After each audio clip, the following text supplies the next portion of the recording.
আসসালামু আলাইকুম। তোমরা সবাই কেমন আছো? আশা করছি তোমরা সবাই ভালো আছো, সুস্থ আছো। আলহামদুলিল্লাহ আমরাও অনেক ভালো আছি। পশ্চিমবঙ্গের একটি ছোট্ট গ্রাম থেকে আমি মিনা। আমার চ্যানেলে তোমাদের সকলকে আরও একবার ওয়েলকাম জানিয়ে নতুন একটি ভিডিও শুরু করছি। স্কিপ না করে পুরো ভিডিওটি দেখার অনুরোধ রইল। আশা করছি তোমাদের একটু হলেও ভালো লাগবে। দিনটা ছিল শনিবার 12 তারিখ। তো শনিবারের দিনকে এত ব্যস্ততার মধ্যে কাটবে আমি ভাবতে পারিনি। যেহেতু আমি জরি কাজ করি, আর জরি কাজ প্রত্যেক হপ্তাহে জমা দেয়। আর আমরা যে জরি কাজটা করছি আর কি, সেটা আর কি মানে 12-13 দিন হয়ে গেছে। তবু অত এনার্জি বা গ্রাহ্য করে করা হয়নি বলতে গেলে। মানে রাতে কাজই করিনি। যখন কাজ করতাম দুপুরে কোচিংয়ে খাওয়ানোর পরে ঘুমানোর পরে আর কি দুপুরে একটু 1 ঘন্টা বা 1.5 ঘন্টা করে কাজ করতাম। তো অত এনার্জি দিয়ে আর কি কাজটা করিনি যে আমাকে কাজটা করেই নিতে হবে আর্জেন্ট কাজ। তো আমি ভেবেছিলাম যে হয়তো এই শনিবার যাবে না, পরে শনিবার পরে রবিবার যাবে। তো মানে শুক্রবার রাতে আর কি, গতকাল রাতে আর কি ওস্তাদকে ফোন করে বলে যে রবিবারে সকালবেলা আমার কাজ দরকার। তো সেই কারণে যেহেতু একদিন হাতে আছে আর আমার কাছে দুটো গলা, মানে একটা কাপড়ে যেহেতু দুটো গলা পড়েছে, তো সেই কারণে আমার একদিনে আর কি কমপ্লিট করতে হবে। তার আবার কোচিংয়ে সেমলি আবার সংসার কাজ করে। তো সেই কারণে আর কি তোমার দাদাভাইকে বলেছিলাম যে তুমি যখন ঘুমিয়ে উঠবে আমাকে তুলে দেবে। তো আমি ওই টাইমে উঠে আর কি কাজটা করব। তো সে কথা মতো আমাকে তুলেও দিয়েছে। আমি ভোর দিয়ে উঠে আর কি কাজটা করছিলাম। তো কাজ করে সমস্ত বাসনপত্র আর কি ধোয়া হয়ে গেছে। তো এবার আমি গ্যাসের ওভেনটা মুছতে চলে এসেছি, কারণ যত আর্জেন্ট কাজ হোক না কেন গ্যাসের ওভেন যদি এখনও ব্যবহার করব, এখনও চা করব, ভাত রান্নারও করব, তো খেতে তো হবে। কাজ যতই আর্জেন্ট হোক না কেন বাচ্চাকে খাওয়াতে হবে, নিজেকেও খেতে হবে। তো গ্যাস ওভেনটা মুছে নিয়েছি। তো চা এখন বসাইনি। তো চা বসাতে গিয়ে দেখিনি আমার চিনিই নেই। তো সেই কারণে দোকানে চলে এসেছি। যেহেতু ঘরের সামনের দোকান, তো অনেক দিক দিয়েই সুবিধে আর কি। যেহেতু একটু দূরে হয়তো বিরক্ত লাগে, তো করছি কি একা রেখে কানাকাটি উঠে হয়তো কানাকাটি করবে, আমি দেখতে পাবো কি পাবো না, শুনতে পাবো কি পাবো না। আর যেহেতু একটা রাস্তা পরে আর কি দোকানটা, তো সেই কারণে অতটা অসুবিধা হয়নি। আর এই কাকুটা না চপ বিক্রি করতে আসে প্রত্যেক দিন। আর আমার চপ ফুচকা অতটা ফেভারিট নয়, তবে আজকেও আমি ফুচকা খেয়েছি। তো মানে ভয়েস যখন দিচ্ছিলেন সেদিনকে আর কি ফুচকা খেয়েছি। তো আমার চপ আর ফুচকা অতটা ফেভারিট নয়, তবে আজকে চপ নিয়ে আর ভেবেছিলাম যে যেহেতু পান্তা ভাত আছে গতকাল রাতের, তো সে কারণে ভেবেছিলাম যে চপ দিলে একটু খেতে ভালো লাগবে। তো চপ নিতে গেছি, তখন বললো না চপ নেই, সিঙাড়া আছে, মানে ওদিকে আর কি বিক্রি হয়ে গেছে চপ। তো সে কারণে আমি আর নিলাম না। তো এদিকে আমি চলে এসেছি, আর আমি টোস্ট আর চিনি নিয়ে চলে এসেছি। আর আমি চাই না লবণ দিয়ে খাই, মানে এটা আমার অভ্যেসের একটা পরিণত হয়ে গেছে। আমি লবণ যদি না দিই আমার চা যেন খেয়ে হয়। আজকে না অনেক রোদ্দুর হচ্ছে সকালবেলায়। গত 2-3 দিন পর এত সুন্দর একটা রোদ্দুর দিন পেয়েছি। মানে ঘুম থেকে উঠে যেহেতু বৃষ্টি হয়নি, আর শুক্রবার দিনকে আর কি বৃষ্টি হয়েছিল। তো শনিবার আজকে, তো শনিবার যেহেতু বৃষ্টি হয়নি, মানে রোদ্দুর দেখে না মনটা আরও ভরে যায়। যেহেতু টানা 2-3 দিন বৃষ্টির পর রোদ্দুর দেখা পেয়েছি, তো সেই কারণে ভেবেছিলাম যে আজকে অনেক কিছু কাছাকাছি করব। তো এত তাড়াহুড়োর মধ্যে আর কি দিনটা পার হচ্ছে যে বেশি কিছু হয়তো মানে কাছাকাছি করতে পারবো না, অল্প 2-1টা আর কি করতে পারবো। আর এদিকে আমি ঘরটা ঝাড়ু দিয়েছি, আর এইটা না আমার কচি দাঁড় করানোর জন্য আর কি, এটা আমার আব্বা করে দিয়েছে। আর এর উপরে না যত হাঁড়ি আর সব মানে যা হয় না আর কি, যা ঘরের নিচে থাকতো সেগুলো উপরে আর কি রেখে দিয়েছি।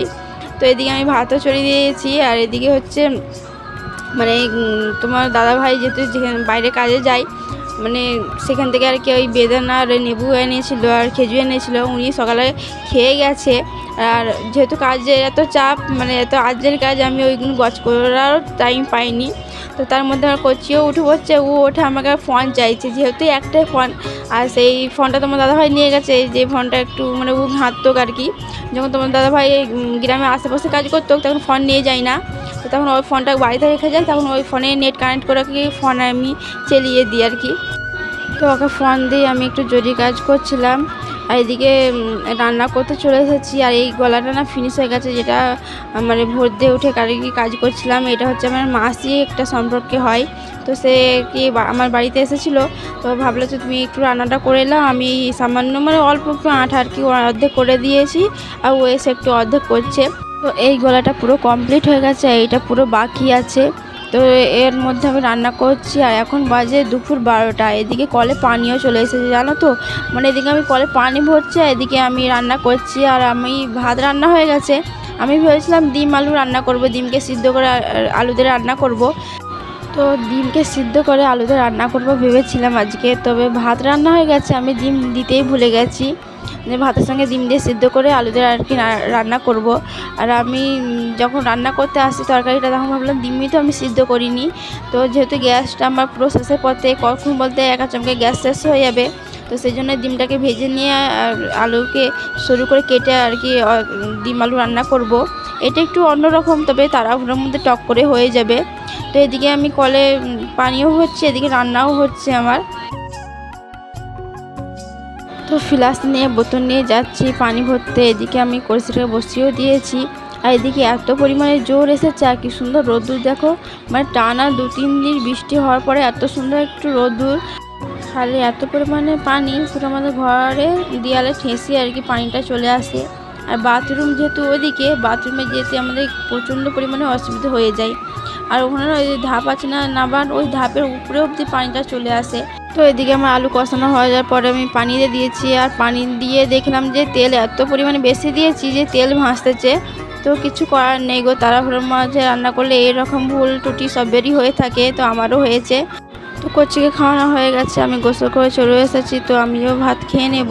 তো অনেক পরিমাণে কাপড় আমি আজকে কেচেছি, সেগুলো ভিডিও করা আর হয়নি। তো খাওয়া দাওয়ার পরে আর কি কাজে বসে পড়েছি, যেহেতু কচি দিয়ে ঘুমাচ্ছে। ভেবেছিলাম যে কাজ আছে কিছু কাছাকাছি করব না, তবে এত সুন্দর রোদ উঠেছে বললে বিশ্বাস করবে না। মানে টানা 3-4 দিন বৃষ্টি হওয়ার পরে যেটুকু না ধুলে নয় সেইটুকু আর কি ধুয়েছি, যেগুলো এখন অনেক মানে কাপড় চোপড় সাফ করতে অনেকটাই পরিমাণে বাকি। যে কাপড় চোপড়গুলো বেশি ব্যবহার হয়, তো সেইগুলো ভাবলাম ওইগুলো আজকে কেচে নিই, যেহেতু এত সুন্দর আর কি রোদ। তো এরপর আমি কাজ করতে চলে এসেছি। আর এই কাজে মেন হচ্ছে এই সুতো কাজ, মানে এই কাঁদানা কাজ করতে বেশিক্ষণ লাগে না, 1-1.5 ঘন্টা হয়তো লাগে টাইম। তবে এই সুতো কাজ করতে অনেকটা পরিমাণে বেশি টাইম লাগে। আমি যে এখন সুতোর কাজটা করতেছি, এটা হচ্ছে গিট, মানে আমাদের যারা জরি কাজ করে তারা জানবে। আর এই 4টে সুই নিয়ে আমি কাজ করি, যেহেতু 3-4 রকম সুতো, মানে হয় না যে একটা কাজ হয়তো কমপ্লিট হয়ে গেল, তার সুতো অনেকটা পরিমাণে বেঁচে যায়। তো সেটাকে খুলে আবার নতুন করে অন্য সুতো পরাতে গেলে সুতোটা পরিমাণে বেশি নষ্ট হয়। তো সেই কারণে 3-4 রকম সুতো হলে আমি 3-4টে করে সুই নিই। যেহেতু 2টো সুই ছিল, তো আরও 2টো সুই নেওয়া হয়েছে। আর এইটাকে গিটের সুই বলে। তো মানে 10 নম্বরের সুইয়েরই মতন একটু মোটা ধরনের। সকাল দিয়ে এত রোদ্দুর, আমি ভেবেছি হয়তো বৃষ্টি হবে না, তবে বিকেল 5টা বাজে আমি এইসব কাপড় চোপড় আর কি সাফ করে আমি মেলা ছিল। আর এদিকে ফোনে হয়তো অতটা বোঝা যাচ্ছে না, প্রচণ্ড পরিমাণে একটু অন্ধকার হয়েছিল আর ঝড় উঠে এসতেছিল। তো সেই কারণে কাপড় চোপড় সব তুলে আমি ওখানে রেখে দিয়েছি একটু হাওয়া খেতে। তো এবারে আমি পাট করে আর কি তুলে নেব, না ঘর দূর না পুরো এলোমেলো হয়ে কেমন হয়ে থাকছে।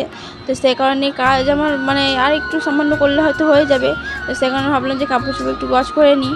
আর এদিকে আমার কোচে ঘুম থেকে উঠে পড়ছিলো, তো ওখানে বসকি আমি কাপড় চোপড় গজ করছি, নাহলে ও একটু পরিমাণে বিরক্তও করতো। আর এদিকে এতবার কারেন্ট যাচ্ছে, আমি যখন ভিডিও করছি তখন কারেন্ট ছিল আর কি। ঝড় বৃষ্টি হলে হয়তো শহরের দিকে কারেন্ট থাকে, কিন্তু গ্রামের দিকে সেটা থাকে না।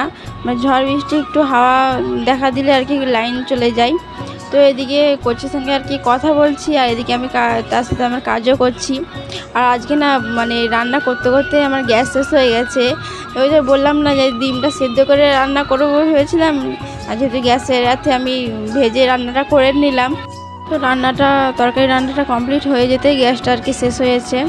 তো সেই জন্য আর কি একটু টেনশানে পড়ে গেছে, কেন গ্যাস বুক করতে গেলে তো এখন 900 টাকা হয়ে গেছে, আগে তো 850 টাকা নিত। তো আমাদের এদিকে যেখান থেকে গ্যাসটা আনা হয় আর কি, যে কাকুটা নিয়ে আসে, তো সেখান থেকে আমাদের বাড়িতে আসতে আধ ঘন্টা বা কি 1.25 ঘন্টা আর কি আসতে লাগবে। তবে যদি খুব আর্জেন্ট হয়, যদি কাকুটাকে ফোন করে বলি যে কাকু বুক করে দিয়েছি গ্যাস, তো তুমি আজকে নিয়ে আসো না, তো কাকু না 30 টাকা বা 40 টাকা এক্সট্রা নেয়।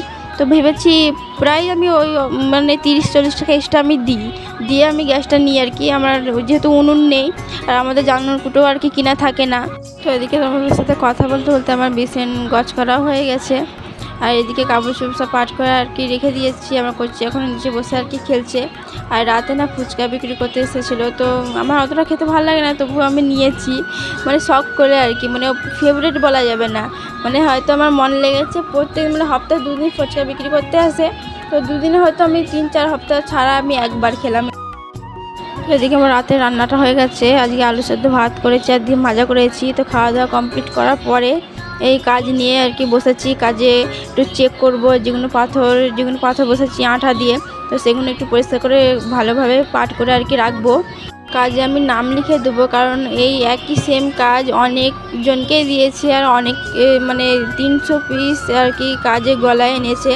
তো সেম একই রং একই সব কাজ, তো কোনো যদি কাজে কেউ যদি ভুল করে থাকে তো রিটার্ন দিলে এবার কার কাজ চেনা যাবে না। তো সেই জন্য ওস্তাদা বলেছিল যে কাজের নাম লিখে রাখতে বলেছিল, নামের প্রথম অক্ষর। তো সেইটাই আমি কাজ করছি, পেন নিয়ে কাজ নিয়ে বসে পড়ছি নামের অক্ষর লিখতে। আর এদিকে পরিষ্কারভাবে দেখেও নিচ্ছিলাম যে কোনটা কাজ বাকি রয়েছে কি না, মানে এটা চেক করতে হয় আর কি, না একটু শান্তি করে আর কি কাজটা দিতে পারবো। তো এদিকে আমার গজ করা হয়ে গেছে। তো এদিকে গজ করার পরে আমি গুনে নিচ্ছি, এখানে 6টা আছে, মানে একটা কাপড়ে 2টো করে গলা পড়েছে, মানে 6টা মানে 12টা, আর ধারটায় টাকা আছে। তো ভাবলাম সেটা নাম লিখে নিই, তো পেন নিয়ে আমি সেখানে নামের প্রথম অক্ষরটা আর কি লিখতে চলে গেছি। এদিকে কাজ পুরো কমপ্লিট হয়ে গেছে, আমি খুলবো না এখন, তো কাজ খুলতে একটু বেশি বিরক্ত লাগে, তো এখন আমি খুলবো না। তো এখানে আমি পাট করে আর কি রেখে দিয়েছি। তো ভিডিওটি আমি এখানে শেষ করবো। সবাই ভালো থাকবেন, সুস্থ থাকবেন। আসসালামু আলাইকুম।